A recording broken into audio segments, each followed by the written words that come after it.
We're going to be reading now from John's Gospel. This is a powerful, wonderful story from John 21.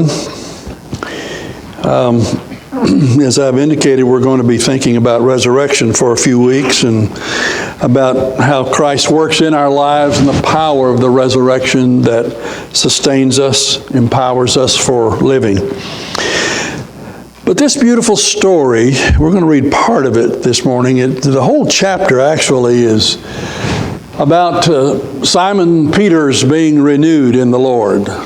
It's all about these disciples who were together. They're on the northern end of the Sea of Galilee, or the Sea of Tiberias, we believe. They've gone back to fishing. The resurrection has happened. They've been in Jerusalem. They've experienced all of that. They've seen Jesus a few times, some of them more than others. And now some of them are up at the northern end of the sea. They're there, I think, because they didn't know what else to do. Simon Peter says, "I'm going fishing." And the other said, "We'll go with you." And so they spend a night fishing together. This was a way of life for them. This was an occupation that had been theirs for a long time. They had begun to follow Jesus and had become disciples and have gone with him as he ministered and performed the miracles that he performed. So here they are now, wondering what's next. What happens now? Because Jesus, you see, was coming in some kind of a literal way to them, and then he would withdraw from them. I believe that what he was doing was getting them ready for the full ministry of the Holy Spirit, helping them to see that he would be with them, but they would not see him with their eyes in the future. They would experience him through the power of the Spirit working in their life. So he comes and then he leaves them. So here they are fishing all through the night, and as the beautiful sun comes up over the Golan Heights, they say that it's like a fireball. I don't think we were there when the sunrise happened, but it is such a beautiful part of the world. And what they say is that as this sun rises, the water takes on this color of the sun's bright burning light. And there they are, having fished all night, and as the dawn is coming, they have caught nothing. They recognize someone who's there on the shore looking out at them. They don't really know who this is. They just recognize there's a human being standing up there. And this person cries out to them and asks them, and I think this translation here asks them if they've caught any fish. He says, "Friends, haven't you any fish?" No, they said. N.T. Wright says that word is probably better translated, "Children, have you caught any fish?" And the answer, of course, is no. And there is a disappointment in that. After they put all that effort and energy into it, I know as a person who has fished a few times in life that when you put that much time and energy in, you want something to show for what you've been doing all that time. And Jesus says to them, "Well, why don't you put your nets on the other side, on the right side of the boat?" And they do, and the nets fill up with these fish. It's so many that they can't pull it on board. 153. And it's then that John, the author of this gospel, it's then that John, who calls himself the disciple whom Jesus loved, it's there that John is saying to them, "That's the Lord." He recognizes him. He understands now that Jesus is appearing again to them. And with that word, Simon Peter jumps into the water. He put on his clothes first. He'd been stripped down for working all night, and now he's putting his robe back on, and he's in the water, and he's swimming ashore, probably about 100 yards. He gets there, and Jesus is telling the others are bringing the boat in and pulling the net with him as they come, and as they get there, they find that Jesus has prepared a meal. He's already in the process of preparing. His resources are already at work, his fish, his bread that he's preparing for them, and yet he wants more, and so he asks them to bring some of the fish, and Simon goes back to the boat. They bring some of these fish in. There's a breakfast. Jesus feeds them. And after this breakfast, Jesus, I think, walks with Simon Peter up the shore. In verse 15, when they had finished eating, Jesus said to Simon Peter, "Simon, son of John, do you love me more than these?" "Yes, Lord," he said, you know that I love you." Jesus said, "Feed my lambs." Again, Jesus said, "Simon, son of John, do you love me?" He answered, "Yes, Lord, you know that I love you." Jesus said, "Take care of my sheep." And the third time he said to him, "Simon, son of John, do you love me?" Peter was hurt because Jesus asked him the third time, "Do you love me?" He said, "Lord, you know all things. You know that I love you." And Jesus said, "Feed my sheep." "Verily, verily, I tell you," Jesus says, "when you were younger, you dressed yourself and went where you wanted, but when you are old, you will stretch out your hands, and someone else will dress you and lead you where you do not want to go." Jesus said this to indicate the kind of death by which Peter would glorify God, and then he said to Peter, "Follow me." Peter turned and saw the disciple whom Jesus loved who was following them. That's John. This was the one who had leaned back against Jesus at the supper and had said, "Lord, who is going to betray you?" John's trying to make it very clear here who it is that Peter's talking about. What about this? What about him? What about him? And Jesus answered, "If I want him to remain alive until I return, what is that to you? You must follow me." And because of this, the rumor spread among the believers that this disciple would not die, but Jesus did not say that he would not die. He only said, "If I want him to remain alive until I return, what is that to you?"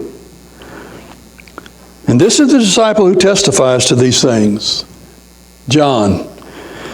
This is the disciple who testifies to these things and who wrote them down. We know that this testimony is true. Jesus did many other things as well. If every one of them were written down, I suppose that even the whole world would not have room for the books that would be written. May God bless the reading of His Word to our lives, and may we live that Word as we go from day to day. Simon Peter was in need of a new beginning. I'm a believer that all of life is a process of new beginnings, that we always are in need of some new start in life. Each day is a new beginning, actually. But I know that there are times in life when things happen to us. There are failures that come upon us. Everyone in this room has had some failures of some sort. There are tragic experiences happen in our life. There are some things that are just normal, natural experiences, but are so painful, they demand new beginnings. It's like it's death. It's when loved ones walk away from you. It's in times when things happen to you that you don't want to happen, that you don't deserve to have happened in your life. But they are there, and a new beginning is needed in that life of yours. So there are all kinds of things that are going on. We make mistakes, and we don't get this. We make decisions that are bad decisions. We wish that we could redo those things, and yet that's the consequence. That's the outcome of something in our lives. I do know this. I do know that these things that I'm talking about, they change our lives. They change our lives, and our course is changed forever. That whatever happens to us there, that alters us, that moves us in some other kind of direction. We're still on the track following Jesus, but it's altered somewhat and we're moved in a way. We will always carry scars. Always. There will always be wounds that will be a part of this, and some of those the Lord uses to remind us of who we are and how He's working in our lives. But there are always these painful feelings that can come and go as we live our lives. But we've had a new direction, hopefully, based upon what happens here, whatever it is, whatever we've done, that has brought us to a new place. I think I told you once, and I've referred to this from time to time because it's one of the great stories of my life. And I didn't get out of high school well prepared at all. I really was smart. I didn't realize that actually till I took an IQ class test when I went to seminary. I had a brain that would work. But I didn't carry that brain to Baylor with me. I got out of high school very undisciplined, very undisciplined. My family moved a lot. I was always in the process of making new friends. My family had some dysfunction in it, like all families, but mine had a father who was a disciplinarian and who called us to be perfect in life. But we never really learned things like how to study, how to really apply yourself and learn. The joy of learning wasn't in my heart at that point. And I went to Baylor, and it took me 1 year to flunk out. 1 year. And I was in deep need of help at that point. And one of the things, I think the thing I told you back in November was that I had a father who was, for all of his issues, he was a redemptive man who knew how to help us get on track and to move again. He said, we're going down and talk to the dean. After I got this letter, it was a wonderful, beautifully written letter. You can't come back. And my father said, no, we can, but let's go talk to the dean about this letter. So we did. We went and visited with him. And he asked, well, how did this happen? I had to confess to him, the girls are too pretty at Baylor. And I loved playing football in Minglewood Bowl every day, or some sport out there, or just hanging out, wrestling with my roommates at night. He said, George, if you're going to do this, you're going to have to apply yourself. And of course, my dad was there to say he will. And I think my head was nodding up and down as my father spoke to him. And he said, let's start again. Let's begin again. The dean said that. So we did. I left there as a person who had had a failure, and I had a new beginning. A new opportunity was handed to me. And so I started that journey. 4 years later, I graduated from Baylor. I crammed 5 into 4. And you don't get that, do you? You're supposed to be 4, and it took me 5 to finish up. And 9 years from that time, I graduated from the seminary. And then in 15 years' time from when the dean said you can start again, I graduated with my doctoral degree. And 18 years after that new beginning, I was elected to the faculty of Southwestern Seminary, and I began to teach in a place that I loved very, very much, and began to apply what I love to do, and that is to teach ministers how to be pastors, how to be leaders, how to be persons who care for their congregation. I was assistant professor of pastoral care, and I loved that work.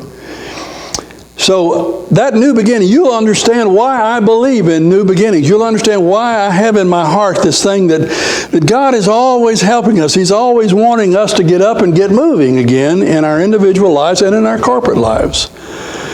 This week, those of us who are Baylor graduates celebrated the national championship of our men's basketball team. I don't know if you care anything about that, but that program was in shambles when Coach Drew came to coach there back in the early 2000s, somewhere in there, 2003 or 4. And he promised then that we would start over. That program was terrible. I mean, one of the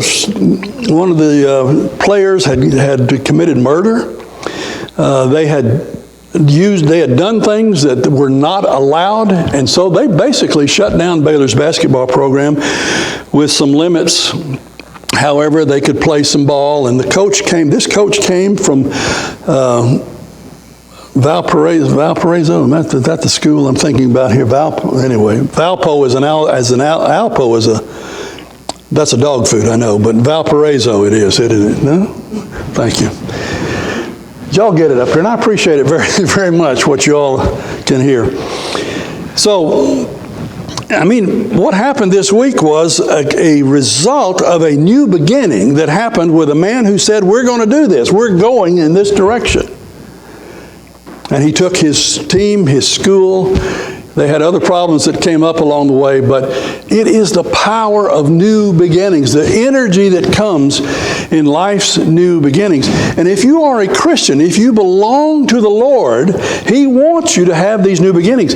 And what you know is that our new beginnings are empowered by the Holy Spirit.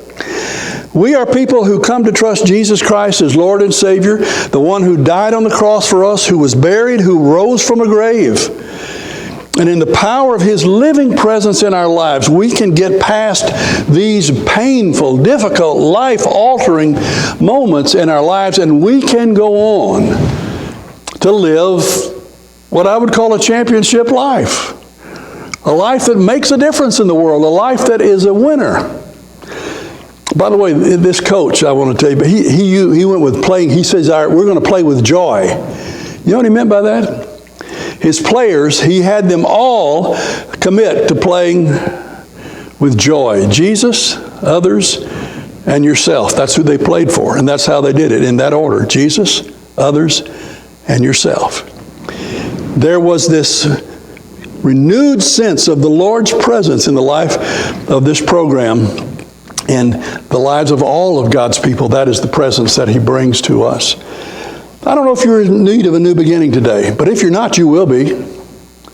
If not today, down the road, some change, some alteration in your life that's going to demand that you have some new beginning. And the gospel tells us that those who are followers of Jesus have this wonderful capacity to have new beginnings that really do make a difference.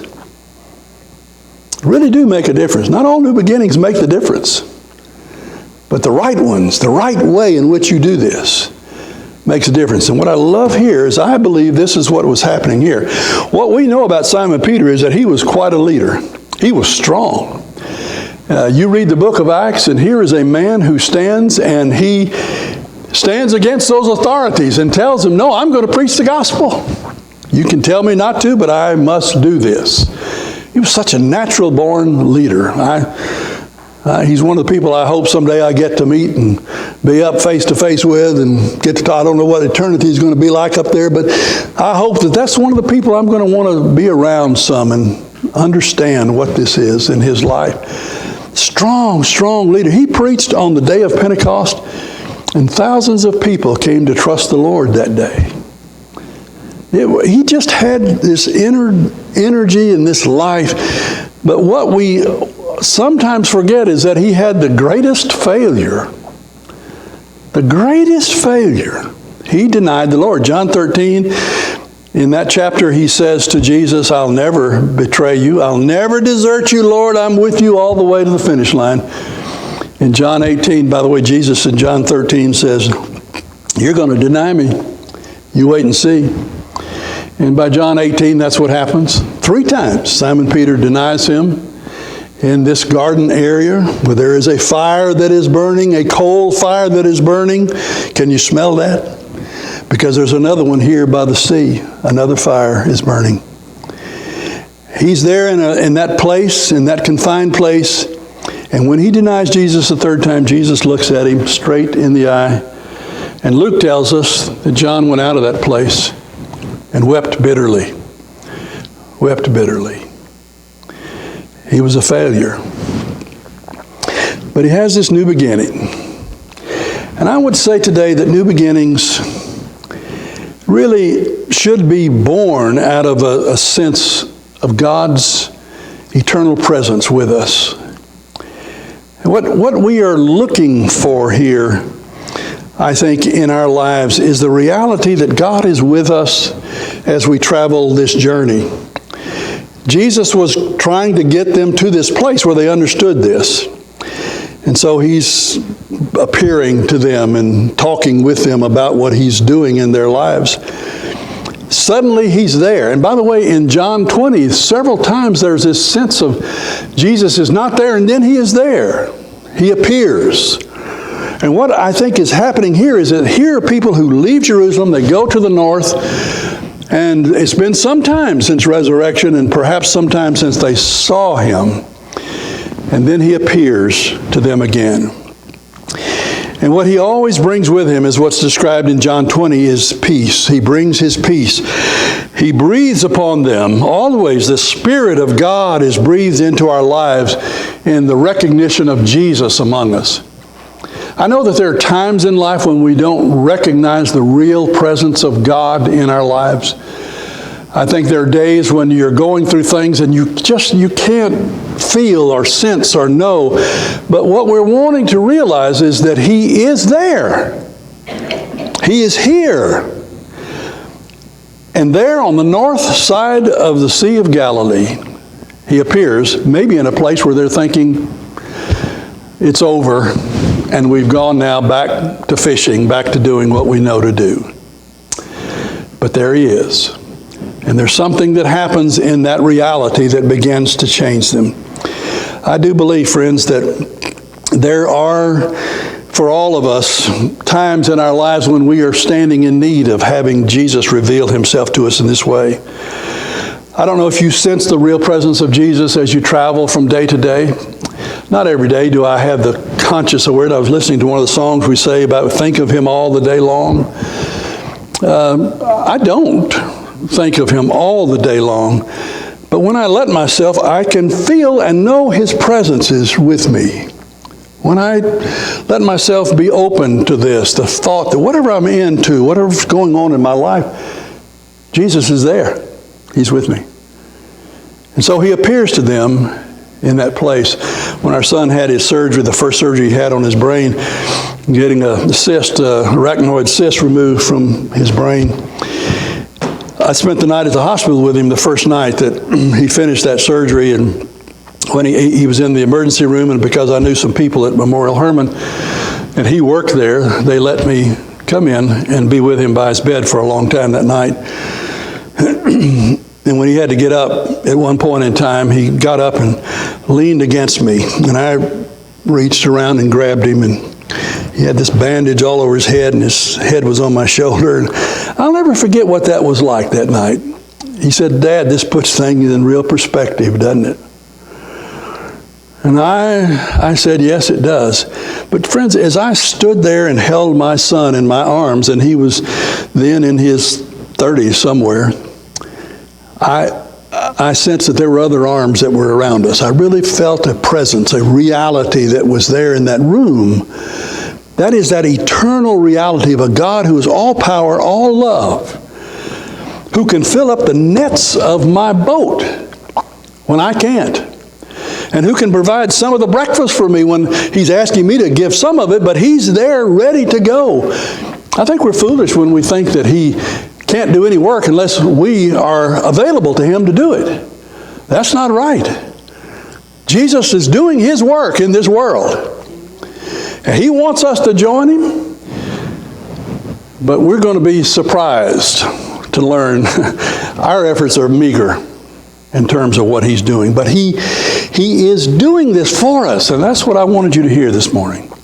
I wanted you to hear this morning that I think we're going to need encouraging friends in our lives as well. And here he's there, Simon Peter, there's Thomas, there's Nathaniel, there's these brothers of the sons of Zebedee, James and John are there, and then there's two other disciples that are not named, so there are 7 of them. When you read John's gospel, he is the pro at what they speak of as double meaning. He has other things that he's communicating down underneath. And maybe this is one of them, this complete sense of there is this relationship that Simon Peter has not taken himself out of. He continues to be around these people who encourage and talk to him and say things to him. You're not going by yourself. We're going fishing with you. And he's not the one who recognizes Jesus. Somebody else in the boat says, "That's Jesus." And Simon Peter says, "Oh, hallelujah, give me my robe, I'm gone." And he's in the water. That's the kind of folks that we need. We need somebody that we can talk to, somebody that can help us with these problems that are in our lives. I've told you before, I've spent a couple of times, I've gone to a counselor and said, help me figure this out. I need some understanding on this. One time I had an opportunity to go someplace and move and take the family, and I went and spent time with a therapist for about 6 weeks, in which we went through a whole battery of tests, and we talked about me and what I could do and how I could do things. I needed other words. I needed other people help me look at my life situation, understand self better, understand this opportunity, understand what it is that God was doing. You need that. All of us need that in our lives.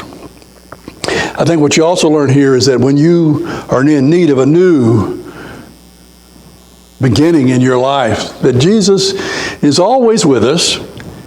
We are in need of these people in our lives who can give us words that Jesus can use for us. And we are people who need to see a new spiritual direction in our lives. Because new beginnings always present us with times when we're standing in some kind of a dilemma and we need to resolve something. Always. Something's happened. Some change has come. And whatever this is, we're trying to figure out where do we go from here. And there's always this going on with us with Jesus where He's wanting us to deal with whatever it is. Guilt, shame, grief, poor decisions, poor relationships, maybe something we need to do. We need to go and see somebody. You know, one of the great things about this is that what Jesus wants us to do is just to get back into life. And incidentally, that's what Simon did. He just started fishing again. He went out and started doing something. And it's in that setting that Jesus ministers to him. But it's just this thing of, as we're doing something, as we're getting into our life again, making this decision courageously to start in some new direction, that He wants to encounter us and say, let's talk. Let's walk along the shore. And it's in that morning setting that Jesus brings Simon Peter face to face with his denial. Do you love me? I do. Do you love me? Yes. Do you love me, Simon? And Simon's hurt. He's feeling pain of it. And yet he, I think, begins to get the picture of what it is. He's saying Jesus is calling for a renewed spiritual commitment in his life. Let's come out of this guilt. Let's come out of this shame, Simon, and let's move on to what's next in your life. Sometimes you don't recognize Jesus talking to you, but He is trying to help you to face some things, if you will. I told you when I first started preaching for you back in July about how Susan and I began again after I'd made so many mistakes in our relationship. But I never did tell you what it was that got me started down this trail. And it was that on Christmas Eve of that year, before Susan and I got together on New Year's Day, that I was at home with my mother. I was living with her that year after Baylor. It was there. I was there because she was alone. She needed somebody around, so I stayed with her. But everybody was gone out celebrating on Christmas Eve except me. And my brother calls, and he asks, can you take care of his son, his baby, Johnny? Now, having a baby in your arms on Christmas Eve, can you think about this a minute with me? He brings this child over there. I'm feeling really angry. I'm thinking, why me? Why us? Why Mother and I needing to do this? But something happened to me that night when I was holding this baby. I think it was the first diaper, by the way, I ever tried to change, happened that night. It was, I know I didn't, but I think I got started on one. But holding this baby, this child, this innocence in my hands, that evening, the anger began to push back from me. And the spiritual renewal that had been going on in me through my seminary training, and it really had been going on, I'd let it slip away in this holiday season. And that night, Jesus spoke to me. And I prayed, Lord, I'm ready to do what it is I need to do. I'll take these next steps. I'll go where you want me to go. And what Simon Peter was learning here is that there was a job for him, and he needed to obey Jesus and do what Jesus asked him to do. And it was that night that I began to open my heart to the thought that I am going to be a minister, and I'm going to get married, and I'm going to risk calling Susan and seeing what she says. And the Lord has opened doors because of a new beginning that was going on in my life as I turned from my university years to training to become a minister of the gospel. Jesus comes to us and he says, let's go forward. There's something for you to do. Listen to what he has to say. Let him renew you. Let him forgive you. Let him help you move to do something that you need to do with your life right now. And let him show you what it is that he wants you to do. And in all of that, you will have a new beginning that is so powerful that you can live a life on it. You can. I'm doing that. A new beginning that will bring you joy for the rest of the days that are yours. May God help us in all of our new beginnings to walk his way. Amen. Let's sing together. Out of my bondage, sorrow, and night. One of my favorites, by the way, and I say this often, but I'm picking some of these hymns, and I like to pick my favorites. This is one of them. I hope you'll listen to some of the words that we sing here and realize that the Lord is calling us out of whatever darkness we have into his light. May we stand together. Number 310. 310.